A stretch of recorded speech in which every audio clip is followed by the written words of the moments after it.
This is Keto Mama Meg, also known as Mary Elizabeth, and welcome to my channel.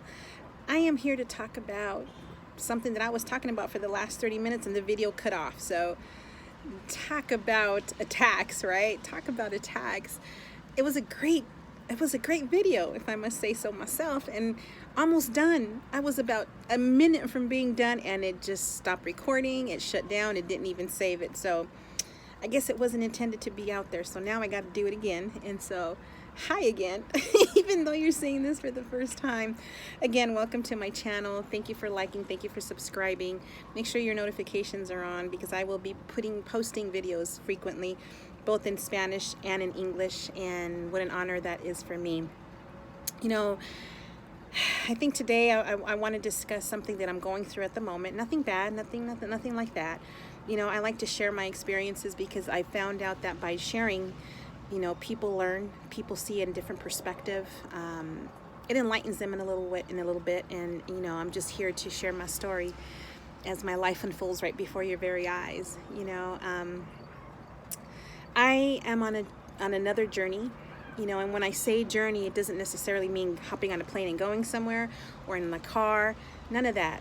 There are many types of journeys in our lives. Yes, there are the travel ones, but then there's also the journeys of life. There's also those spiritual journeys that we embark on, you know, and I think that's something that's very, very, very important. And that's the journey I'm on now. I'm not trying to find myself because I found me. I'm trying to better myself, and I'm always wanting to do that. I'm always wanting to better myself. I cannot become complacent. You know, all the things that I've already done, you know, with the weight loss and ending the marriage and that toxic marriage and writing a book, you know, now that's in the past. It's time to reinvent self, you know, and so in order to reinvent self, I need to get closer to self. I need to get my relationship on another level with God. And again, this is my own personal preference. I'm not here to convince you of anything. I am just here to tell you, share my story with you. And for me, God is everything. God's hand is in everything. He leads me where I need to go. He answers my prayers. And I'm at that point where I'm at the peak before abundance comes in, if that makes sense to you. I could feel it. And I've been feeling it for a little while now. And it's just, I'm in the process of being prepared, as we all are. We're all at different stages in our lives, but understand that wherever we're at, we're being prepared for something more, something greater. And I just think that a lot of us don't see it that way. We don't think we deserve it. And we do, and we're very worthy of it.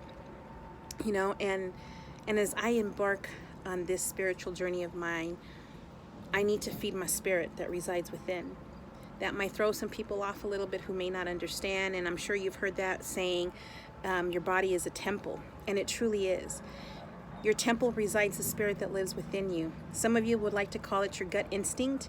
Well, that gut instinct is your spirit, you know, and as much as I've taken care of my body in the past 3 years, you know, now it's time to get the inside straight. Now it's time to continue to feed my spirit on a whole different level. And how do I do that? By fasting.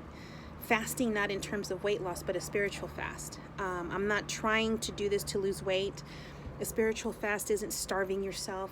A spiritual fast is about not eating. You know, so many things cloud our judgment.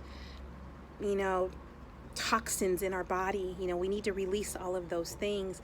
Eating healthy helps, but fasting in this way will help as well. How long this fast will be, I don't know. I'm just taking it day by day.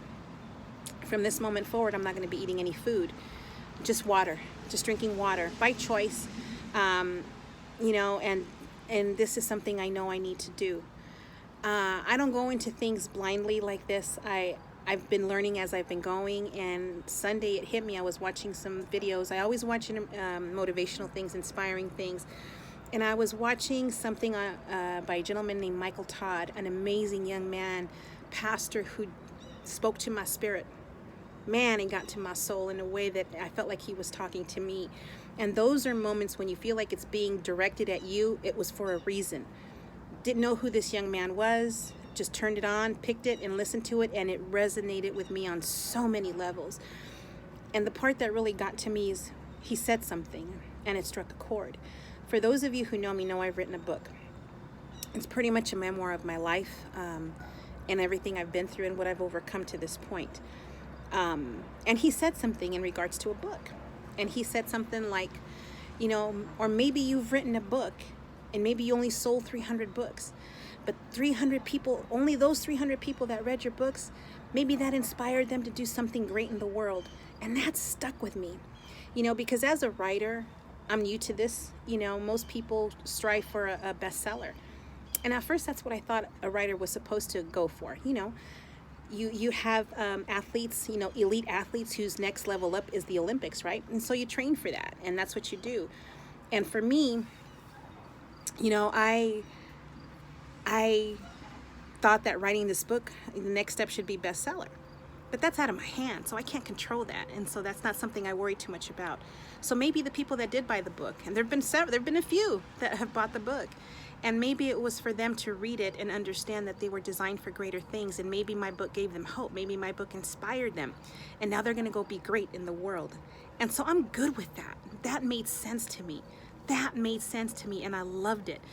And so it got me thinking, how can I better me? What can I do to up myself one? It's always about me and myself. It's not with me and comparing it to somebody else.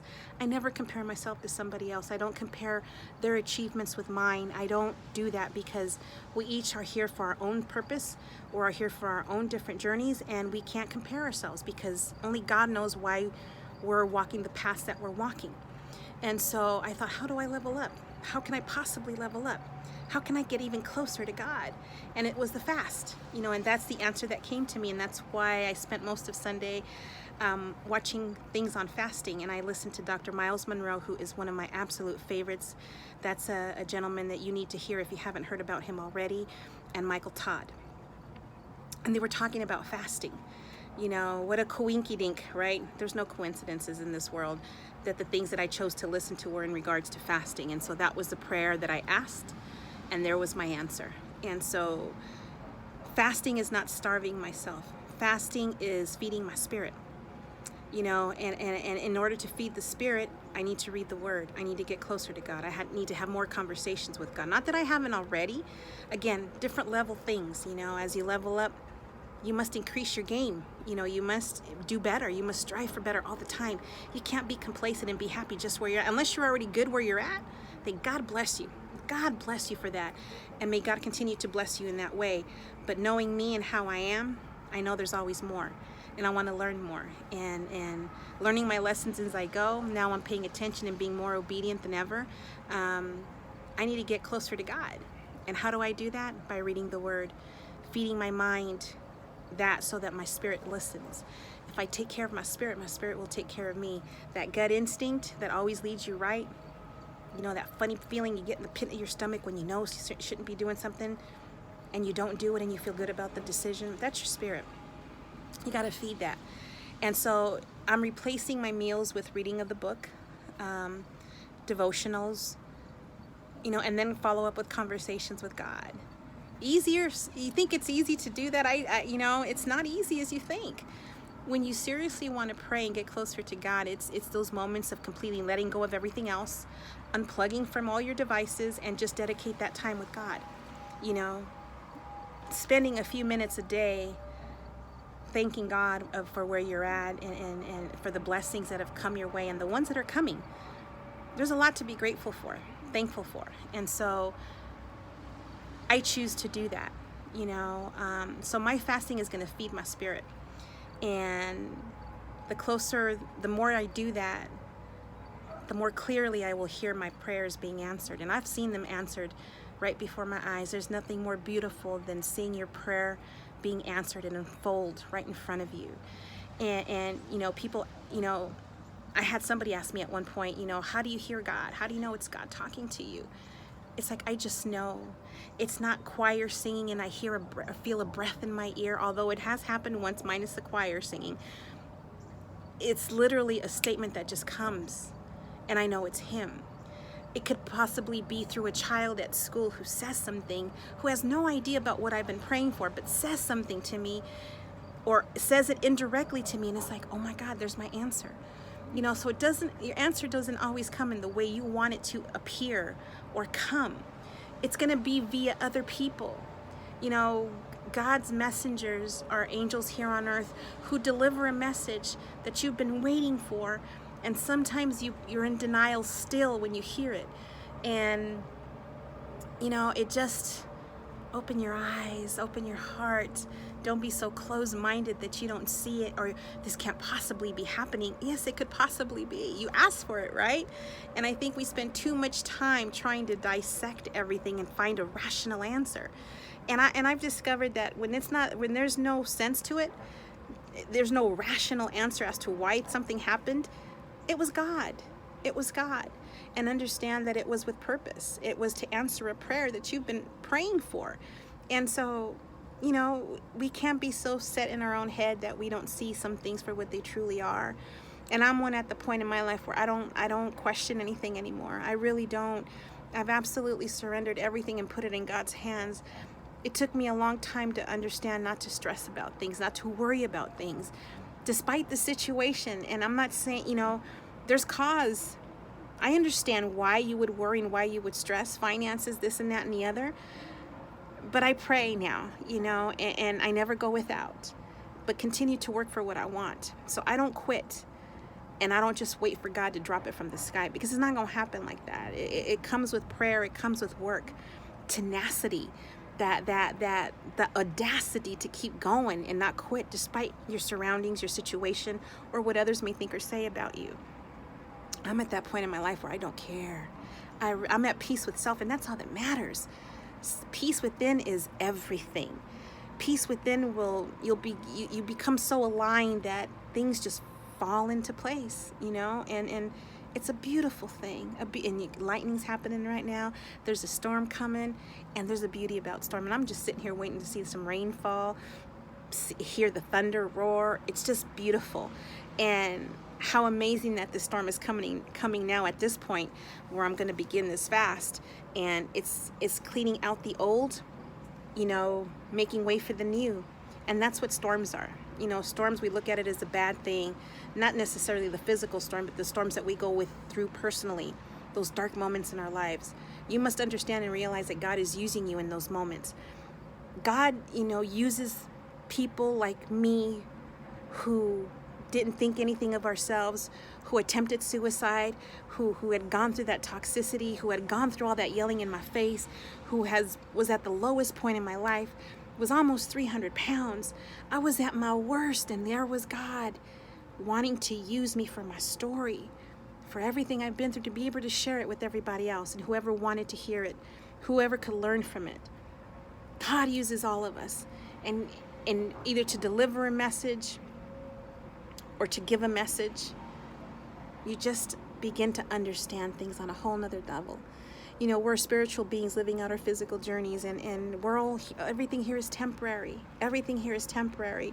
So, with that being said, live your days as if each and every day were your last. Learn to be happy. Figure out, oh, listen to that thunder. It's just beautiful. Music to my ears. Listen. Be obedient. Be patient. Be loving. Be kind. Be understanding. At the end of the day, we got to take care of us. We got to love us. We got to make us happy before anything else can happen to anybody else. And be forgiving. More than anything, be forgiving. And watch what happens in your life. See the things that will happen in your life. Again, speaking from experience, I've seen and witnessed many things, and God is amazing. And again, I'm just me sharing my story. I'm not here to try to convince you of anything, convert you. I'm not a theologian. I'm not here to wash your brain. That's not me. I'm not that powerful. I'm not that powerful. So I hope that this enlightened you in some way, maybe created a shift in your mind where you possibly open to thinking something differently and giving something else an opportunity. If nothing else is working in your life and you've tried everything, I don't know how hard of a try you try things with you, but when everything doesn't seem like it's not going right, ask yourself, what's the common denominator in everything that's not going right? And I found out it was me. I was the common denominator in everything that was so wrong in my life because I allowed it. I trained that behavior. I didn't even love me enough to recognize it.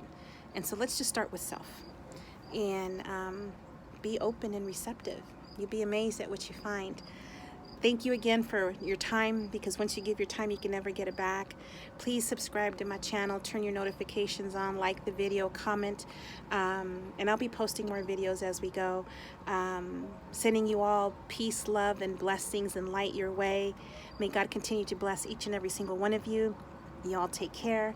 Until next time, this is Mary Elizabeth, also known as Keto Mama Meg. And go out and make it grand, baby. Make it grand.